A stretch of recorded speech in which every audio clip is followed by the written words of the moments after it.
Bring us in. Let's do it. Hey, everybody. I'm Justin, And I'm Eric. and this is the ASMR version of Sonic Boom Live. No, you Voice promote. gotta turn up your Let's not do gain that so though. that you can hear your teeth grinding. Yeah. So, Oh, so this is in fact Sonic Boom Live. Every week at 6 p.m. Eastern Time, we go live and we talk latest video game news and usually a topic of our choice from an industry perspective. This week, we'll be covering. Wanna? yeah, sure. Yeah, Okay. we're going to talk about in order. We're going to talk about the PlayStation PS Plus Video Pass leak. Then we'll swing right back into more PlayStation fun with the return of the not yet gone uh, digital storefronts for the PS Vita and the PS3. And then finally, we're going to cover a little bit on the Xbox Cloud beta that's coming up for, I believe it's Windows and iOS, but we'll get there. No, not just Windows. Well, Is it we'll Android talk as about it. well? We'll talk about it. Yeah, We'll talk about it. we can't help Uh, ourselves. and then we also do a topic of our choice. And this week we're going to be talking about like game design specifically for the next gen and the new features that have been opened up for the next gen, PS5, Xbox Series X, what that means for game design, and what we can look forward to as both gamers and designers. So it should be a fun episode. We'll try to keep it relatively short, and then yeah, we'll go from there. All right. So, the first topic of conversation is the PlayStation. I don't know if it like leaked.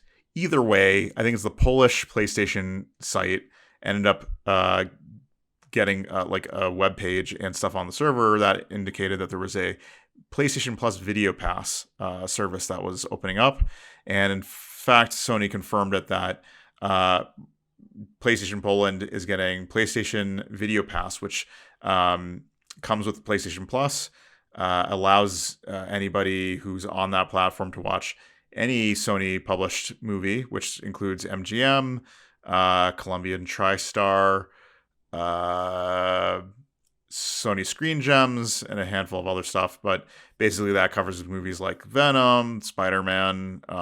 It covers the Bond movies. It covers like a bunch of great indie films that Screen Gems publishes.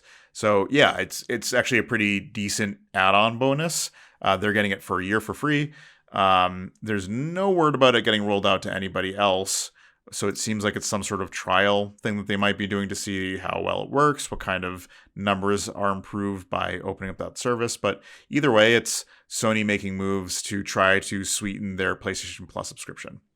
So, all that said, do you think this is a good idea for Sony? Briefly. Yeah, I'll just say that when I first read this, my initial intuition was, oh, this is Sony putting forward their first steps towards building out their Sony Plus offering, which is similar to the Paramount Plus idea or Disney Plus, or all of these new content marketplaces that opened up in the last year to 2 years. And I mean, marketplaces, it's streaming services. Um, and then that putting this first through the established market and making it open to all PlayStation Plus subscribers is an amazing way to get an initial massive traction because of the massive number of PlayStation Plus subscribers.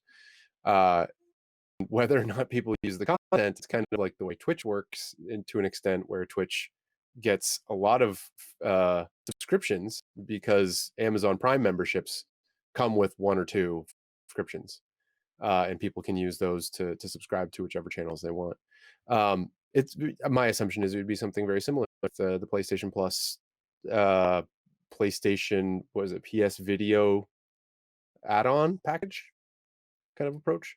And then my other thought about this was this could eventually become something like the Stars package that you can add to a Hulu set. If you have a Hulu subscription, you can add $3 a month or some number of dollars a month to get Stars content as well. And then, Justin, what are your thoughts on this? I mean, I guess you have like a reasonable concern.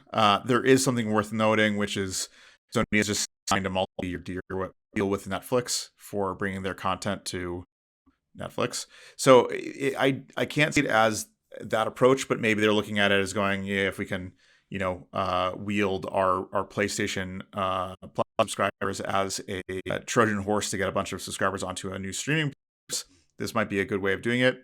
I don't know if it would have traction outside of the base. Basically, I see it as like sort of like Amazon, and if they're providing something to the PlayStation Plus subscribers for free to be competitive with Microsoft as a not as hey, can you got a bunch of free games for our service, but more along the lines of you pay for our Plus subscription and you get a large value out of the subscription you're paying for. So you Right. get videos, games once a month, and whatever else they plan on doing. So Uh, this generation seems more than anything else poised to be a generation of services. Um, Microsoft is making it as much about that, and so Sony has to be competitive, and they have to leverage what they have to be competitive, and they have a movie studio and a music catalog that they can leverage if they want to. Do you think this is actually going to attract new people to PlayStation Plus platform if it was part of their regular service, or do you think it's really just like a carrot for the people who already subscribed? I suspect that Sony might be able to attract a small number of people with this as a bonus. People who are, and I imagine this is the people who are A, on the fence about PlayStation Plus membership, and B, really like something, some property of Sony's like Bond. If you happen to like both of those things, you're like, well, okay, now that I can get Bond for free, I'm on board. I'll pay for this. If they up the price at the same time, I don't know. Like people are kind of my gut says that people are getting kind of sick and tired of having to sign up for so many different streaming services to get all the content. Um, it's sad, but I guess that's where we're at. And you know, the nice thing is the way I see it is that you have for a long time you basically had like Xbox Live and PlayStation Plus. And the PlayStation Plus always had that benefit of you get games with your service. They're subscription locked. You can't access them if you stop subscribing, but you get the free games, and as long as you subscribe or resubscribe later, you'll have access to those titles. Neat. It's like trying to balance their offering and say, what are the attractive things that we can put out there for our user base and give them all these little benefits to keep them on the PlayStation camp. So Sony really has to bring it. Sony's Yeah. best value is that they have the preferred console. So, well, this next topic is topic of our choice. Basically, over the past couple of weeks, we've been talking about game audio and what is the next gen technology. And then I think last week we talked about, although you can't actually see it in any place except for our Twitch stream that's going down in a couple of days. Actually, no, not even on a Twitch stream. It was live if you caught it, and that was the only place you could see it. So there's a series of technology advances that are coming for game audio that open up new game design opportunities. I think some of the stuff that we covered was like, with ray traced audio and the new ways that we can render audio realistically in three-dimensional space with the acoustics being rendered accurately, you can get game design where audio is actually really important, like throwing a ball down a hall and hearing how many times it bounces and how far is something that you could actually use for game design purposes. You could throw someone in the dark and say, figure your way out of the space by using audio cues only. We Audio talked cues. about Yeah. Hellblade that is with lesser advanced audio, and this new generation of hardware is bringing a lot more firepower to do like that. So lots of exciting new opportunities there. But what I want to talk about this week is there's still a lot more, right? The super fast SSDs that allow you to Yes. rewrite, things within the RAM super quickly, which allows you to do things like, what's the rate at which you can rewrite the room behind you so that when you look forward and then turn around, like something totally different is there than it was, as you just walked through it. stuff like ray tracing and being able to accurately render reflections. How is that stuff gonna contribute? So, um, Eric, I'll sort of throw it at you Yeah, first. Like, what sort of game advancement are you looking forward to, and what sort of game design changes are you kind of hoping will be done as a result of that technology that you'd be able to play in the future? I want to see some really radical stuff that people do with the fast SSD drive stuff. We've been limited by having to have load screens, as you basically shut down the world and empty out your system and then bring in new stuff. Having fast SSDs lets you refill your memory quickly, but it still means that now we have a slightly different problem where we have to be particular about what memory arenas things are installed into so we can quickly drop a big chunk of memory and make room for whatever's coming in next. That process of coming in next can be done very quickly, but there's all of this other stuff that you have to do to manage it instead of just saying like remove everything, now you have a clean slate, put it all in. um uh it's a much simpler problem than trying to schedule all the memory reads and everything, or writes I should say. But I'm interested to see what kinds of things we can do with texture swapping and model adjustments at runtime, and all of these different changes that we literally didn't have the memory bandwidth to try in the past, or we could do on a very particular, like, tiny little demo space. But now we have the ability to expand that to world, or map scale, let's say. um and when I'm saying things like texture swapping, I'm not just talking about colored pixels. I'm talking about the text all the texture data that goes into a shader, which includes whatever you want to math. Like, shaders are basically ways to just take a bunch of input and then use all of these different values to color a pixel, or, well, a set of pixels, and perturb vertices and create new vertices and do all of this stuff to your mesh. There's so much space and interesting stuff that we can do there when you have memory unlocked. And I think it'll be interesting. Like, the obvious in the short term stuff is no more loading screens, and we've seen that with a lot of the games from older generations being brought into the current generation. Loading times are dramatically reduced, if not removed entirely. Um, uh, Fast world travel in, for instance, the PS4, PS5, excuse me, PS4 version of the Spider-Man game running on a PS5. Those are almost nothing. You literally say fast travel, and the screen goes black and it comes back up, and you're there. Which is, there's no more Spider-Man on a subway scene. Like, that's gone. And that I don't have any specific ideas, because if I did, I'd probably be working on it right now.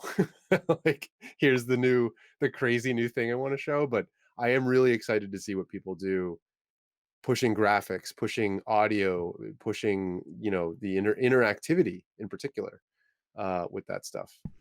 Do you have anything like more specific than my vague Yeah, I mean, I think concepts I think I here? could say something specific, but I do want to say that, like, broadly for this new generation, like, I think Sony talked about it. They're like, hey, with these new super fast SSDs, no longer are we going to have to do things like, you're in a giant cave and then suddenly you go into these narrowed walls and you squeeze through, and while you're doing that, we're loading out the old information, we're loading in the new information. You saw this in places like Jedi Fallen Order, where you go through these squeeze spaces where basically they could obscure your view of everything that was being loaded out and or unloaded and being, and as they loaded in the new information, and then you'd pass into it when it was ready, and they could modulate your speed so that they would take as much time as they needed to get that data loaded.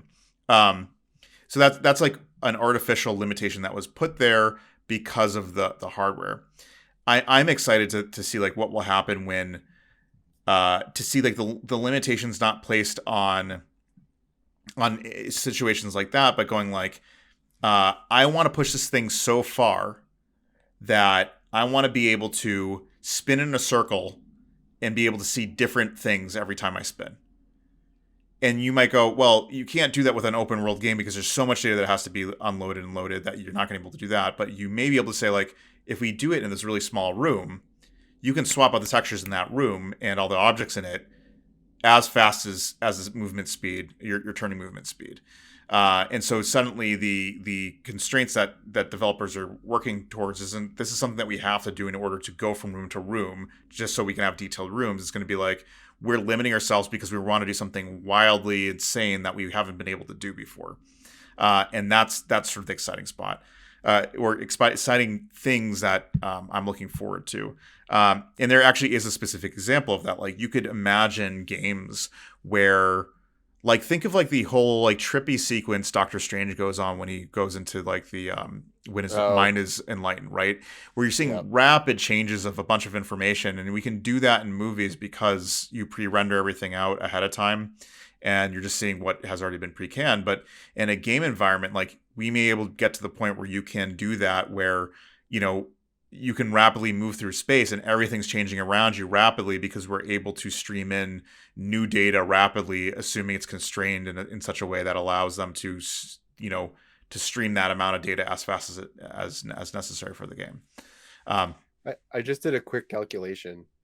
With the PS5's theoretical upper limit of 9 GB per second, um, assuming I actually did the calculation as gigabits per second, I believe. But anyway, the the a rough back of the envelope calculation shows that if you have a 60 frames per second game, it is transferring 144 megabytes per frame, which at 16 megabytes per um what's it called, unencoded or uncompressed, that's the word, uncompressed 4K texture, that's 16 megabytes, you're looking at 8.5 or so 4K textures per frame, which that's a lot. Like yeah, I mean, especially that's a compared to lot. like what, you know, we were at one Yep. tenth that or less in Oh, this with the hard past, yeah, drives. with the past generation, yeah. Yeah, yeah, yeah, a little lower than that. Yeah, no, yeah, I think it's. I'm trying to remember what the actual factor is because I think like the actual read write speed was. It doesn't matter. I'm not going to be able to do it right now, but yeah, I mean, like, these are the sort of things that are enabled with just fast read write speeds. Being able to, yeah, like, load in a bunch of new data applied to a already existing set of information that's there. I think it's gonna get real weird and real fun. And I'm sort of like really excited to see what happens when game developers are no longer developing to the constraints of the last generation, which a lot of them are still doing because they're doing intergenerational games, or games that started on the last generation are being moved over to this new generation. Even if it's only released on PS5, it still was being built with the constraints of the PS4 in mind, or something like that. So yeah, I'm really excited about what like untethered developers are going to be finding. And a couple weeks ago, we talked about this. I can't remember his name, but one of the developers from Remedy saying that, like, the stuff that they're developing now, Yep. that's purely next generation, is incredible. And he said, you know, it's gonna knock the socks off of a lot of people. And largely, it's not due because it's like, oh, you can do ray tracing now. It's largely because the what having a standard set of super performant SSDs are going to allow game developers to do. Yeah. I to put that into perspective, that number where it was 8.5 4K textures or so per frame at 60 FPS. I just did a rough calculation, even rougher, but basically the PS4's maximum throughput on the hard drive read was about 100 megabytes per second. That means that at 60 frames per second, you're looking at about a tenth of a 4K texture, 1/10. It's like So one thousand one. 10, yeah, well, 10 frames of 60 frame per second. So it's still way less than a second to read a whole 4K texture into memory. But if you can do 8 of those in one frame versus one in 10 frames, like that's a significant better, like, think about the example you're talking about where you're rotating the camera around. Like, each of those frames has to be animated, and each of those frames changes can swap out 8 4K textures. That's crazy.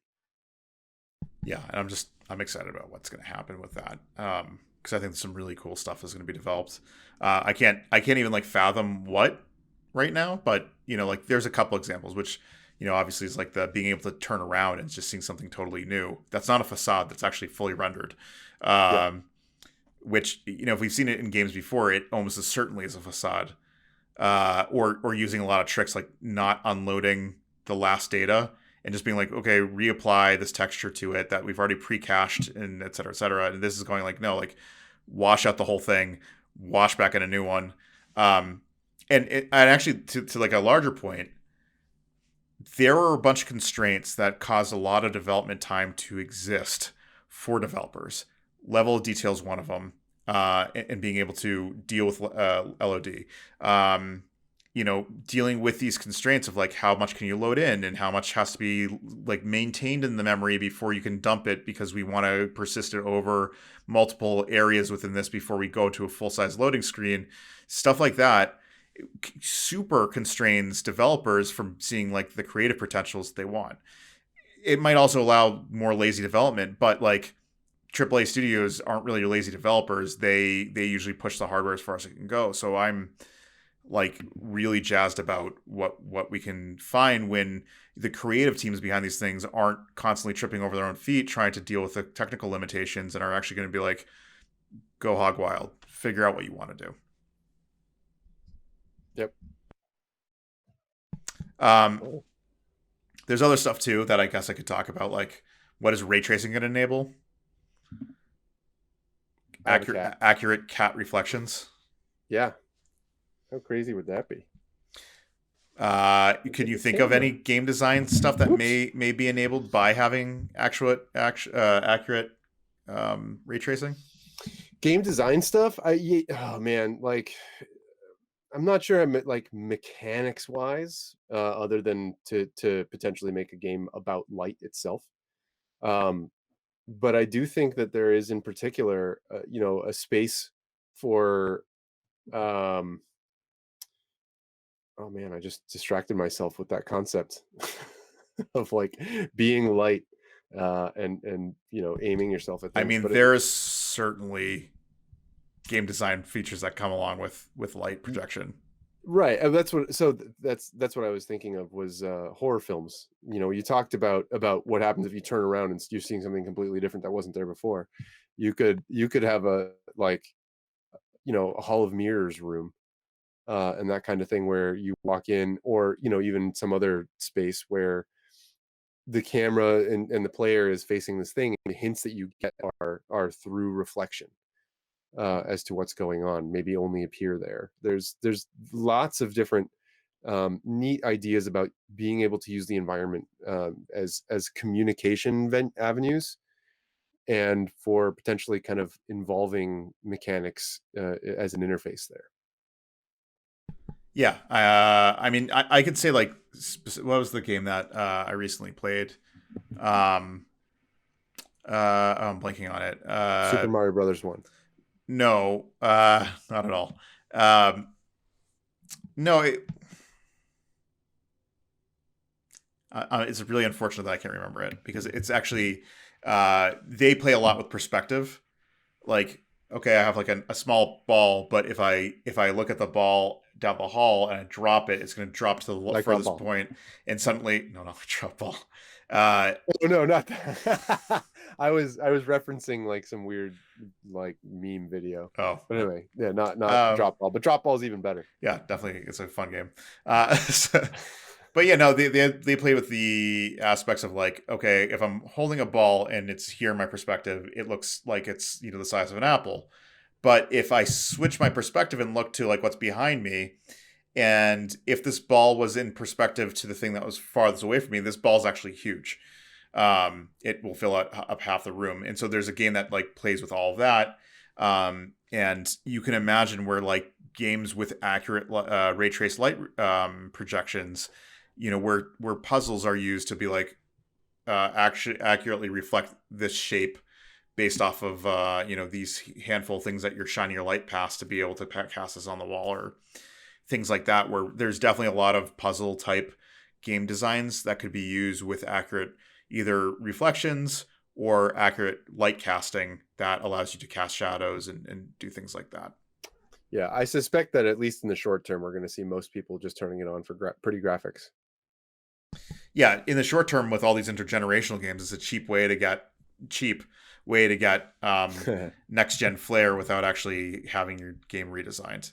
So like, Yeah, oh yeah, now we're gonna put in accurate reflections on windows, and look, puddles. yeah, and puddles, and Yeah, now this room looks way more alive than it did before. It's like, yeah, that's all pretty, but there's also like real game design aspects of it that will change the way we play puzzles or the way we play um, more out there game ideas that can entirely be based upon accurate raycasting.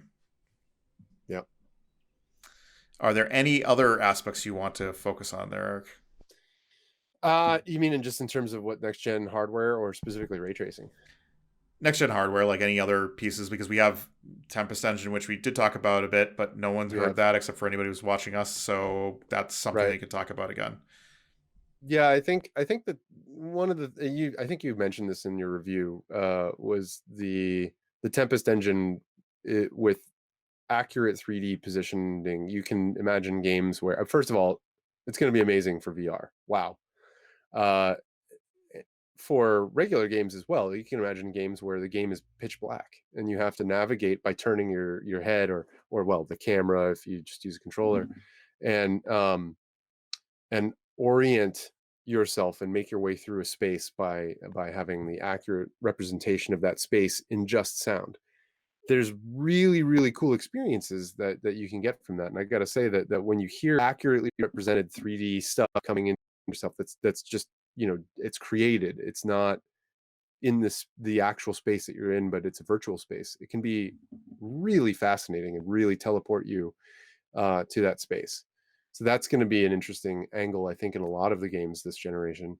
Um, I mentioned that in last week I mentioned that there was a game that I saw at a GDC experimental games workshop where it was about sensory deprivation. It literally put this pitch black helmet on your head. I unfortunately didn't get a chance to play it, but people said that it was like one of the scariest games that they played because it had some element where you had to keep going deeper and deeper as part of the game and you were literally like in a submarine or something and you couldn't see. It was this sense of being underwater and then pressure and you hear sounds from all around you and like the combination of eerie sounds and that those are the only hints that you have about the world around you.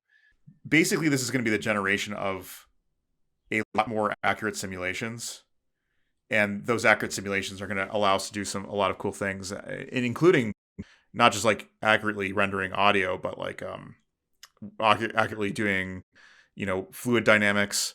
These physically based things are reacting in the way that is predictable, not because we specifically engineered these specific interactions, but because that's how it's simulated in the game. Also, I imagine that's going to lead to lots of fun math bugs to solve It is, but like, I mean, did you ever when play? simulations go bad.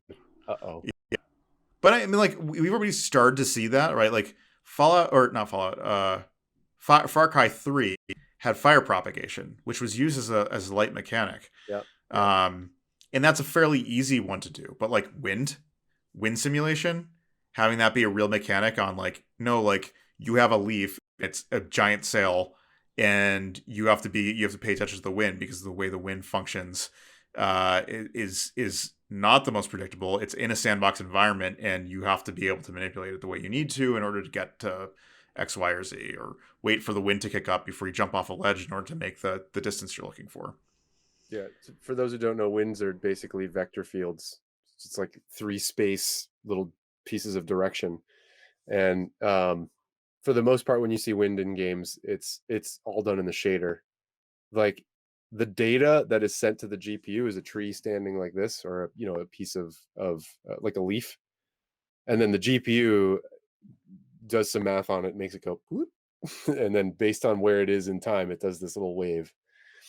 It's all done in the GPU because it's the fastest, cheapest way to do it. But Yeah. we're talking about representing that in the actual game. So you'd be like, I've seen wind already. Yeah, you've seen wind on basically static objects, but it's all background. It's nothing that's affecting the game. By doing accurate wind simulation is far more complex, especially since you need to get that data back. Especially if we're doing like one or more simulations happening at the same time. That's Yeah, another one that. I would also point out that if we're talking these vector fields, which is perfect type of work for a GPU, um, you're going to do that with compute, and this is another place where we've talked about this in the past. Uh, the Series S is going to limit what you can do because that's going to cut into your bandwidth for graphics and all this other stuff. If you're trying to do, um, wind simulation at scale and have it affect things, and then bring it back into the game side of things, you're now tapping into your GPU bandwidth per frame, and thus your graphics are not going to just be one whatever it is quarter of the goodness that is the X. You have to back that out. Yeah, that's why developers are largely upset with it because they're going, yeah, if something like a simulation, physics simulations, or any other type of like math intensive Yeah, process, you usually compute buffers. throw it onto the GPU to do the work. But if your GPU is entirely tasked for just rendering at 4K, then suddenly you're like, I can't do these things, and that's the issue with the Series S is that it's like 1/3 the compute units as of the Series X, And it's a and lower uh, memory and clock rate. yeah, that too. So it introduces a bunch of issues that is going to limit. It's like if you were to only make games as they were in the PS4 generation and Xbox One, then sure, the Series S is a fine idea, but we're talking about the next generation of games, and that's just kind of like a lead weight on everybody. I don't know what will happen with it in the future, but we'll see. Um, They'll either figure way, something out. Yeah. yeah, well, streaming, but Yes. It won't matter. yeah. Do you Yep. have any other things you want to talk about, or do you want to call it? I think we can call it. We got to leave some stuff for next week. Cool. Well, thanks everybody for following along. If you did, I'm not sure if anybody joined this one, but thanks for stopping by. If you did, if you have any ideas of what you want us to talk about, please let us know. We're on Twitch, we're on Discord, we're on Facebook and Twitter and Instagram and everything. So yeah, just shout out to us what you might want us to talk about, and we'll see you next week. We'll do it. All right, take care, everybody. See you then. Have a good week.